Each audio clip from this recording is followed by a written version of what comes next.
All right, now to wholesaling. Anybody in this room not know what wholesaling is? Okay, so I'll give you the general view, and you can do this with anything. You can do it with cars, with jewelry, anything, all right? But houses have the biggest margin. You're going to make the most money, so it's the best thing, in my opinion, that you can deal with. So everybody these days wants to wholesale for fast cash, and a lot of people get into it real fast, and they, for various reasons already mentioned, oh, it doesn't work, I don't believe it's going to work, whatever, and they trail off. So there's a lot less competition than you might think out there for this sort of stuff, but everybody is trying to do it. And the reason is, it seems really simple. You're going to buy low, and you're going to sell higher. Okay, now where I see people go wrong with this is they're like, oh, look at that MLS deal. I'll make an offer for 10% less. And oh, they took my offer and now I can sell it for full price, right? Not even on the MLS. So you can't do that. Like, you have to work with enough of a discount that you're selling the actual deal. So it's a little bit more complicated than a lot of people I've seen in practice trying to do it. But that's just a lack of good education. So hopefully we'll give you what you need this evening to do it right. But it's generally the highest per hour money that you can make in the real estate game, as I mentioned before. So if you need fast cash, if you're like not breathing well with your finances and you need money like you need air, this is a really great way to build some fast without having to invest a lot or do a lot for it. It is a job unless you build it as a business that can serve you. So just realize, like, you're going to work, so you might as well work to build something that will eventually run without you, rather than just work for somebody else or that sort of thing. Knowing how to wholesale, though, as I mentioned, what we do is the same you're going to do for any other investment strategy. So as you're wholesaling, you might decide, hey, I really like that rental deal. I really like that rehab deal. I'm going to do one of those, right? So there's no reason that you can't take those from your pipeline and still do other strategies as well while your business is functioning for wholesaling. It is hard work and takes perseverance and grit, but can be done with little to no money and little to no risk. And I'll give you an example. When we first started doing wholesaling as our primary strategy, we really were having a financial question mark in our lives. Like, which direction are we going to go? And it's going to take a lot of faith either way, because who knows what's going to happen. I mean, it's going to take some time to get there either way we go. So we actually put a new wholesaling coaching program on our credit cards, and we paid for our first round of marketing on our credit cards. And so it was about $10,000. And within 3 weeks, we made $10,000 on our first wholesale deal. So you really just have to believe in it and go after it and be willing to leverage the resources that you have. And it does work, and it works really well. Even when it's not performing super well, it still performs way better than most other investment sort of opportunities that you can get out there. And actually, let me go back on that. So little to no money and little to no risk. Just so you know, every contract that we get, we're only putting $100 down on, and it goes to the title company. And we have an inspection clause that says throughout the entire 30-day contract, if at any point our partner or we decide for whatever reason that we don't want the deal, we walk away, we get that $100 back. So that's like no risk, really. And usually that $100 is turning into, our average is like over $17,000 per deal now. So that's a really nice return. $100 turns into that. You can also do these types of deals in your Roth IRA and have all that money be tax-free. So that's something to consider as well for those of you that have that sort of thing going on. But what to watch out for: lots of sellers are wary of investors because unethical wholesalers that they've dealt with or heard about will lock it up above what they know that they can pay, thinking I'll just renegotiate it later once they're psychologically tied to doing this deal. And I've seen that with a lot of people, or at least that's what a lot of sellers tell me now. I've been burned by somebody in the past. I know what you guys do. You're unethical, this and that. So you have to get over some of that because, people do it wrong is the problem. So you want to make sure that you don't do it wrong. And investors a lot of times don't like wholesalers. I mean, we've heard from some people we've recently met, they're really nice people, and they're like, oh, you're wholesalers. Yeah, wholesalers never do anything right. And it just started spewing out all this stuff, and it's like, okay. Have you bought a wholesale deal before? No, I've just heard this from other investors. I'm like, okay. But there is kind of a bad name for a lot of wholesalers because they'll send out all these deals that aren't really deals. There's no spread on it left for a buyer, and somebody inexperienced might buy it and hopefully make a profit, but it could just as easily go bad. So make sure if you're going to do wholesaling and sell deals that you're actually selling good deals, that there's enough spread for everybody to make money in them. And you need to know that there are statutory legal rules for you to follow. if you're going to do wholesaling. If you don't have a license, you can't market a property for sale, like the actual property with the address and the pictures in a public environment, even on something like Facebook where it's your friends, because it's a public environment. We've consulted Joe Siegel, local attorney for CFRI. He also does our title work and all our attorney work. We've asked him about this at length because we wanted to understand what can we do, what can't we do? Can we put it on our website? And people go look at our website. Nope, not unless it's a private opt-in website. Okay, so you can market to your list, but you even have to tell your private list, this is a contract for sale, I don't own this property. Because otherwise you're misrepresenting, and that's fraudulent, because you're saying I own this property and I have the right to sell it, and that's not actually true. You own a contract, you have an interest in the property, but your interest doesn't even really become your ownership until you close on that property. So you really need to make sure that you do things right, because the regulators, especially in Florida, have been talking about cracking down on wholesaling for some time now, and this is why, because a lot of people do it wrong. Now, it's totally legal, and you have the right to assign contracts, especially when your contract is very clear and you're upfront with people and not doing anything wrong by doing it. But you need to make sure that you do it the right way. And marketing, getting to marketing is really key. So you need to talk to about 25 to 50 people for every deal that you want to do. And this goes for any strategy. So if you want to buy a deal, expect to talk to 50 people. Maybe you'll do it with less. A really skilled negotiator, probably with 25 deals, is going to get a deal every time, or 25 people that they're talking to that want to sell will get a deal. But we're looking at, for people that we're training for our team, 50 leads before we expect them to have a deal while they're training. If you're talking to significantly more people than that and not getting a deal, then I'd say come and talk to somebody that knows what they're doing, because they can probably help you pinpoint maybe where you're going wrong with some things. Make sure you're targeting your marketing. There's some like shotgun marketing that's not super targeted, like putting a bandit sign, in the ground. People are just going to call you, or like a billboard sign. But we're looking for a list of people that might be super motivated to sell, like people that are a couple of years behind on their taxes, and if they don't do something soon, they're probably going to lose the property. We look for people that have equity so that they can make a deal with us. Sometimes we look for people that have no equity if we want to do like a subject to type of deal. So depending on what you're looking for, you really need to make sure you're targeting your marketing accordingly. Make sure you keep good records of your results. And this is something that I didn't do well in the beginning because I didn't know what I was supposed to be looking for. And now it's kind of obvious to me. Now that I have these numbers, it's like an amazing thing. It's super empowering. So do make sure that you keep good records. And you can keep records on 10 different things, more I'm sure. But a few good ones are your response rates. So if you're sending out marketing of some sort, how many responses are you getting, so you can track that. Cost per lead, because you want to know for every person you're talking to, what's that costing you to get. And then your return on investment. As I mentioned before, ours is like anywhere from 10 to 20 times what we're putting out. So it's at 1,000 to 2,000% return. I'm getting that right? No, let that sink in. Like, where else do you get 1,000 to 2,000% return? That's important to know if you're getting those kind of results, because you want to do more of that. And even for things like if you're calling out and talking to people, or if you're networking, keep track of what you're doing so you can kind of see what your results are and track what does it really take me to get a deal over time.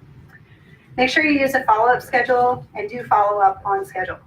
Right? The biggest thing that you can do to support yourself in business is make sure that you set commitments and you keep them, even if it's just with yourself or your spouse, like we were talking about for accountability, but also with sellers. Tell them, I'm going to follow up with you on this date at this time, and then actually follow up on that date at that time. If you say you're going to be at their house at 9 o'clock in the morning, be there 10 minutes early and sit in front of the house until 9 o'clock in the morning so that they can see that you're a person of your word. Because each small thing like that is really going to go a long way in giving you credibility in what you're trying to do. Yeah. No, I was just going to say, this year, I think we've had multiple people that we started the year off with that we've talked to, and then by the end of the year, almost a year later, they were actually ready to sell at that time. So not everyone that you're talking to is ready to sell right now, but if you keep following up with them, they might eventually get to that point where they're ready. Yeah, I think that's a really key point, because so many people are like, yeah, I talked to that person, they weren't motivated. You just kind of leave them off to the side, throw that piece of paper away, leave them no task in the CRM, whatever it might be. And we found that, on average, it takes 5 or 6 communications with people over time to be able to get the deal. There are going to be those deals that you get right off the bat because people are motivated today. But the people that aren't motivated today, it might be next week or next month or at the end of the year. And if you follow up with them, you'll know that. If you don't follow up with them, somebody else will, and we'll get the deal while you're not following up. So keep that in mind. And you can use something fancy, like we use Podio to CRM, Customer Relationship Manager. You can use a dozen different ones that they offer online. Podio has a free version you can use, or you can pay more for the upgraded version that does a lot of automations. There's other ones that you can use. Just look up CRM for real estate investing and you can find a bunch of them. If you're a low-tech type of person, just get yourself a series of 30 folders and number them for the days of the month. And then on each day of the month, you have your forms, whatever you're filling out for your leads, and just have them in the follow-up queue, and then you can put them where they need to go. When you're talking to people, I see people do this all the time, even really experienced investors that have been doing it forever. They're looking for a deal for themselves. They're looking at the property. Do I want this property? They're looking at the numbers. Do these numbers work for me? And the seller's sitting there thinking, you're not actually helping me at all, so I'm going to find somebody else to buy my house. So you're really looking for motivation, not for deals. So if you're looking at the house thinking, how can I, figure out these numbers for myself, and you don't really know what their situation and their story is at a deep level, then you're not really going to get the best deal that you can get. Because best deals come from getting so into somebody's life and their circumstances that they feel like you're a partner in it with them. Like you're not just somebody on the other side of the table presenting an offer. You're somebody right there with them. You're like their friend. Like you've made it your mission to help them in some way and to keep digging until you find that thing that you can help them with. And then the deal kind of just works itself out. I mean, it's so easy when you're dealing with somebody that you really get in there with. So easy that you wouldn't even believe it, right? It's much harder when you're trying to make multiple offers to every person you encounter and you're spending the time figuring out what works for me, and they're already basically saying no at that point. You might get one here and there, but it's not going to be a consistent thing where people always feel good at the end of it, Yeah, I would even add to that, we live in such a digital world that if you have the address or even a person's name, you can find out like how many bedrooms there are, what the square footage is. Is it block or is it wood frame house? So we've even seen this with the people that work with us, is that they're so focused on the house and they're just asking house questions. Like we know all this, we can find that out. We need you asking the more important questions of why are they selling. If you can't tell us why, then we don't want to hear about the property yet. Yeah, and we get that a lot. I'm like, so why are they selling? Well, they said they want to downsize, right? They said that they want to, move somewhere else. They might, decide that they just want to list it. Okay, well, what's the real motivation there? They want to sell, but we don't really know why, okay? And whatever they give you in the first answer is always a smokescreen. It's very seldom that they're going to tell you the whole life story and what's going on that first call. If you get that, that's great. Go for those. Like, get out there immediately because they're right and they're ready to go today. But more often than not, it's like they've got a chip on their shoulder. They've had a bad experience with an investor in the past. They might be a little on edge with you. Like you have to find ways to like really disarm them and get in there with them and get them talking. How many of you like hearing somebody else talk more in a conversation than you getting to talk yourself? I'm saying that kind of backwards because nobody likes that, right? You might politely sit there and listen to somebody, or if you're an investor and you're doing it with an intention, then that's a fine thing. But if you're sitting there with your friend and they do all the talking and it's all about themselves, you're not going to feel as great at the end of that conversation, right? So what you really want to be doing is asking them questions, getting them talking. Share very little information about yourself unless they're asking you for it. I mean, don't go in there like, let me tell you about my business and all my experience and like, let me give you the whole credibility shebang when they didn't even ask for that, right? And we oftentimes think like we need our credibility kit so we can put it in front of people to convince them to trust us to do business. But the truth is what they're going to trust to do business with us is that we cared enough about them to find out what's going on with them so that we can properly diagnose what their pain is so that we can be like the doctor that's going to bring the real solution. And I heard an example the other day, like if you went into the doctor and the doctor was like, here, these are all the things that I can do for you. And they never asked you what was wrong, how you feel, what the problem is, what can I help you with today? Are you going to want to deal with that doctor very much anymore? Or are you going to feel like, they're just trying to throw meds at you? which maybe some doctors are like that these days, but that's a different story. And I just want to add with motivation, like most people that you talk to, you're not going to get the deal on the first call. Like someone's not going to make this huge life commitment to sell their house and on that first phone call. So that's why we always encourage our people we work with, you need to build rapport, just call them for repeated questions, get to be their friends, and then start working on the deal and finding the why. Because most people aren't going to sell you their house on the first call. Mm-hmm. And in sales in general, like multiple sales touches is a good thing. So we tell our team people like have a quick initial call so you can kind of build a little bit of rapport, you ask a few questions, hear what they've got to say, and then get off the phone. Maybe do a little research on the property, kind of strategize if you feel like there's anything worth following up on. Give them another call. And I forgot to ask you, what kind of windows do you have? Some random question that you really don't need to know, right? Just get them talking again. Ask them more questions. Take the time off the phone to consider what else could I ask them if you can't do it on the fly. If you need to talk to an accountability partner, for example, get off the phone and do what you need to do, but keep following up with them, even if it's like, a few times in a few days. Always offer less than you think you can pay, so you have room to come up and give them a win. Nobody likes too easy. Like I threw out 115, you said sure, and I feel like I could have gotten more, right? So make sure that you've got a little bit of time going on there. Yeah. So question for you, because I'm very bad at listening, which sucks because I work in guest services for like a huge company. But with it, I've been trying to implement better ways to listen, and a lot of people give the tip of saying to repeat what the person just said when you're responding. How does that work in real estate? Because I feel like sometimes that would definitely feel really awkward.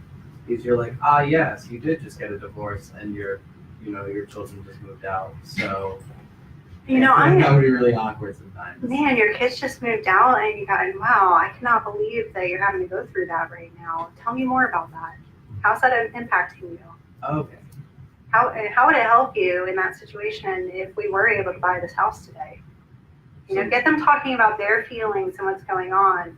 And you focus on the questions, not so much on listening, because they're going to start telling you, and then you're just going to be like trying to keep everything that they're saying that's useful information straight in your head. You're not going to be focused on, am I being a good listener? No. So it's really questions, and there's tons of sales training and stuff out there that you can look into and learn how to ask the right questions. But in real estate, it's really like, what are the problems that you're dealing with? If you hear them say anything, I really want to downsize. Oh, you really want to downsize, so the house is just way too much for you. Like, do you have anything picked out? Where are you looking to move? Like, oh, why do you want to move there? And you just let it be a rabbit trail to take you down into more and more questioning.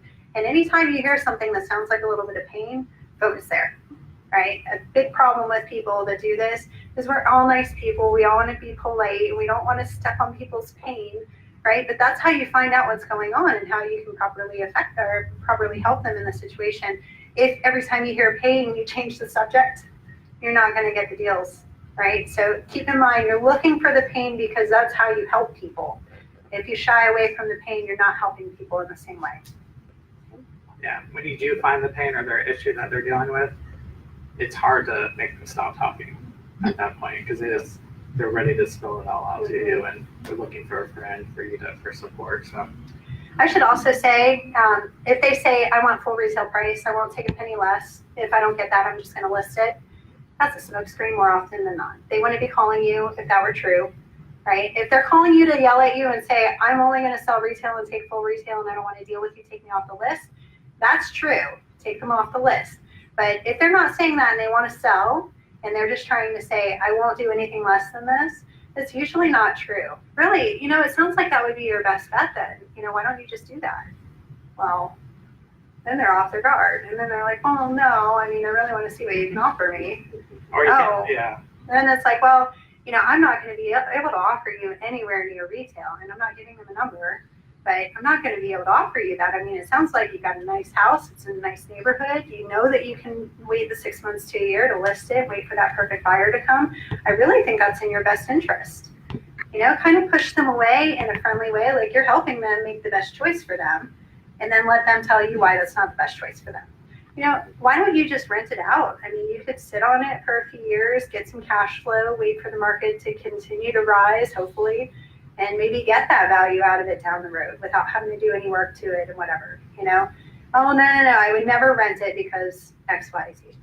Why don't you just keep living there? I mean, it sounds like you're fine there. You want to downsize, but it's not the end of the world for you if you got to stay there a few more years to wait to get your price. Oh, no, we really need to get out. So, you're asking the questions and you're doing these little push-aways to give them an opportunity to respond, because that's when you get the gold. That's what you're listening for. Yeah, we like to have them sell us, and then instead of us selling them the process. They are the seller after all. All right, and this goes along with follow-up, but be the friendly neighborhood home buyer that they come to know and love.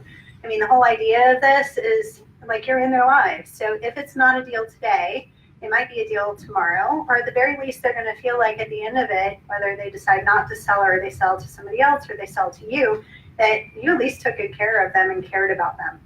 And I'll give you a quick example. We had a lady call us from the hospital. She had a blood infection and she has cancer. And her story was she's living in a house that has no running water because the city came in and severed the plumbing because her son, who's delinquent, kept stealing water and turning it back on and whatever. So they finally just took it. He also stole the air conditioning unit. And from the hurricane, her roof is all messed up. And so she's got water intrusion and has no money to fix it. This is her only asset.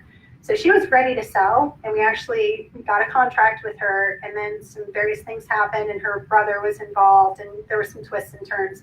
But it took a year, and just following up with her, thinking it's a dead deal, honestly, because some things had happened. It just looked like this was never going to be a deal. I just followed up with her, a little Facebook message here and a text there, Happy Mother's Day, how's it going? Anything changed with your kids? Have you gotten to see your grandkids recently? Because that was an issue with her kids being in trouble. And at the end of the day, she just actually sent me a really nice Facebook message the other day. She's like, my life is so much better. I can't thank you enough. My brother and I, our relationship is just amazing today, and it's all because of you. And I don't think it's all because of me, but the fact of the matter is I stayed there with her and became her friend, and she knew she could count on me. And at the end of the day, we did the deal, and she's thrilled. I didn't sell her on anything. I just was there as her friend, and she wanted to deal with me. All right, so if you want to send marketing, these are some various things that you can do, and prices that I would attach to them just off the top of my head, but you might find it a little bit different.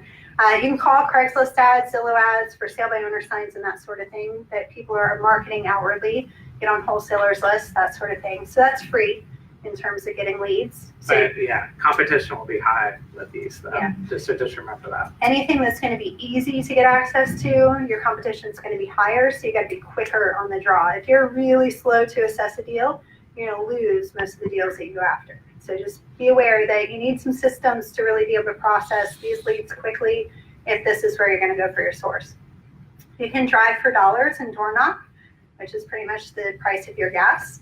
Just get out, knock on the door, knock on the neighbor's door. I'm sure Lexi has way more information than I do because I haven't done a lot of this. But, this is a very effective way at getting numbers for people, from the neighbors, for example, that you might not find anywhere else, to actually get in touch with the person. So we might be mailing these people and never talk to them, whereas with one knock on the door, you could be talking to them that day. So that's a really good thing that you can We do. used to drive for dollars in the past, but again, I think these two methods, it's going to be a lot of time. So you're going to have to trade off time for those leads. Mm-hmm.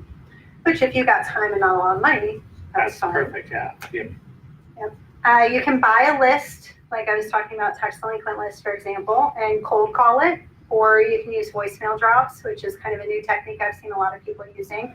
Voicemail drops, just if you're wondering what that is, you just kind of make a canned voicemail, and then you set it up with your list on the software and send it out to all of them. It doesn't ring on their phone, it just goes to their voicemail.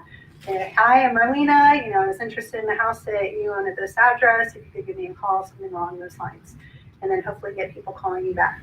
And I would say those are going to be your slow leads. They're usually taking about 6 months to close because they are cold. Mm-hmm. They're not warm. You have to kind of nurture them a little bit more. So on average, we're seeing about 6 months from start to finish to close on those. Yeah, that's for cold calling. I would say, and I haven't tested it, so I don't know, but the voicemail drops, because they're calling you back, might be a little bit more warm. But the cold calls, when you're calling people, it's like, hi, this is out of the blue. Do you own this property down at this address? I was wondering if you might be interested in selling. And they might be interested, but, it might take a while for them to really get to a point where they're ready to do business. Whereas if they call in from your marketing, they're usually warm. They want to sell. They've thought it through. They picked up the phone and decided to call you. That's why you need to make sure you get in touch with them immediately. Don't let those leads sit. Yeah. when you buy that list, I would assume you're targeting maybe, divorces or pre-foreclosures. Yeah, or- we do. So, I mean, I'll give you there a are list. people that do, imagine. Yeah, you can do so many different lists. It really is determined based on what you want to do. But I will tell you, the easier to get the list, the more people are going to get it. Gotcha. Okay, tax delinquent in our county, you can pull it online, but it's not ready to mail, so you have to have somebody actually go through and like do all the research and pull all that. A lot of work. That's a lot of work, right? So I like that one because it's a little bit more work, and most people aren't going to do the work that I'm willing to do or my team is willing to do. So that's one. Code violations is another one. Looking for people that have high grass violations, for example. Oftentimes, if they're not even mowing their lawn and they're getting violations from the county or the city, maybe they've got some other things going on in their lives that you might be able to help with. Yeah, that's a hard one to get to because you have to go to every single city inside the county to usually get those. That's in our county. I don't know if Yeah, it might it be goes different, across the but- counties. So, but yeah, I mean, each different one varies. And I'll tell you, like when I've gone in to get the code violations list, and we live in New Smyrna, so I went in there and they were like, "Oh no, that's impossible." I'm like, "Really? You got to have a database. Like I know you send out letters to these people telling them they owe you money, so you got to be able to pull this list." No, it's impossible. Is there somebody else I can talk to? Nope, I'm the head of the department. Okay. I went home and I looked online because I'm like, there's got to be a way. It's public records. I mean, they can't not give you public records. I mean, I may have to pay for them, but I should be able to get them. And I found a public records request form online, and I submitted it online, and I got a call the next day from the secretary who said, "I've got your report ready. Come and pick it up." And it was in a printed form, so I did have to put it into a spreadsheet. But guess whose name was the person who pulled it on the report? The lady that ran the department that said it was impossible. So just know that just because you get a note from one person or even a few people doesn't mean that you can't get that list. You just may need to talk to the right person or go through another channel. So persevere really is what it comes down to. Don't let somebody tell you no and you believe that's the answer, because it's not, especially in these types of things. I've heard people using divorce lists and that sort of thing. We don't really use those. I actually really like to buy from List Source, just a big list that I can consistently mail over the year. So I'll buy a new list every year for an equity list. We do 40 to 100% equity. And I know a lot of people do use that list.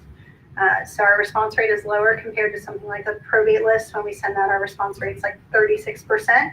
But my list is this big compared to, my 23,000 list equity list. Right, so I can mail a whole bunch more people and I may only get a 1% response rate. That's what we're averaging right now for that list. But I can consistently send out enough marketing to consistently get enough leads coming in to consistently do the deals that I want to do. So just because it's got competition doesn't really mean anything. It matters how you go after it. Yeah. What resource are you using to send out the letters? We use 3dmailresults.com, and they do postcards is what we're using. Just real simple postcard. We don't even do any special branding on it. I don't even put a last name on it or a company name, any identifying information except for our first name. And that's just because I don't want crazy people knowing too much about me before I deem them qualified to work with me, right? So we actually have the phone calls go to voicemail so that if you're angry and crazy, we just don't call you back. And you have no way to find out really who we are. Now, my name's a little unique, so maybe you type me in real estate investing and it comes up. I think we've had a few of those people. But in general, that's just the way that we like to do it. I've heard tons of other people, like, you brand everything that you do, and that works really well for you. I just do it differently because I've dealt with enough people that I don't want to deal with. That question but- pops up in my head sometimes. Yeah.